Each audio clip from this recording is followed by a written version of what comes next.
দাম কমছে Yamaha R15B3 Indonesian black colour বাইকটি। বর্তমান দাম কত সেটা আজকের ভিডিওতে আলোচনা করব। ভিডিওটি প্রথম থেকে শেষ পর্যন্ত আপনাদের ধৈর্য সহকারে দেখতে হবে, তাহলে বুঝতে পারবেন।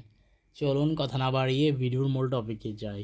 আসসালামু আলাইকুম guys, it's me Arman Sarwar. আজকের ভিডিওতে আপনাদের মাঝে নিয়ে এসেছি ইন্দোনেশিয়ান R15B3 ব্ল্যাক কালার বাইকটি। তো এই বাইকটির বর্তমান বাজার মূল্য কত চলতেছে সেটাই বলবো।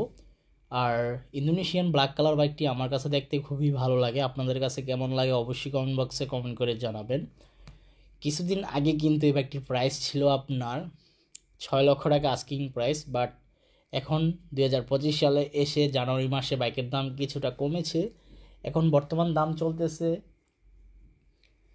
5,85,000 থেকে 5,90,000 টাকা আস্কিং প্রাইস। তো আপনারা অবশ্যই 5-6টি শোরুম যাচাই বাছাই করবেন।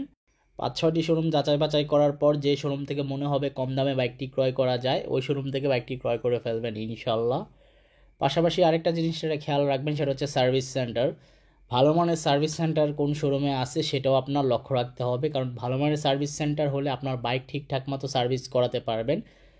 আরেকটা জিনিস খেয়াল রাখবেন, নতুন বাইক যেহেতু ক্রয় করবেন বাইকের মধ্যে অনেক সময় দাগ থাকে।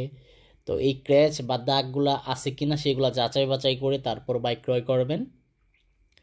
ইন্দোনেশিয়ান বাইকের ইঞ্জিন পারফরমেন্স কেমন সেটা আমার নতুন করে বলতে হবে না, আপনারা সবাই কম বেশ জানেন ইন্দোনেশিয়ান বাইকের বিল কোয়ালিটি এবং পারফরমেন্স কেমন বা কতটা ভালো। তো এই ছিল ইন্দোনেশিয়ান R15B3 ব্ল্যাক কালার বাইকটি সম্পর্কে আপডেট ইনফরমেশন। আই হোপ আজকের ভিডিওটি আপনাদের ভালো লাগছে। যদি আজকের ভিডিওটি ভালো লেগে থাকে তাহলে অবশ্যই লাইক বাটনে একটি লাইক দিয়ে দিবেন। দেখা হবে ইনশাল্লাহ পরবর্তী ভিডিওতে। সবাই সুস্থ থাকবেন, ভালো থাকবেন এবং হেলমেট পরে বাইক চালাবেন এবং খোদা হাফেজ।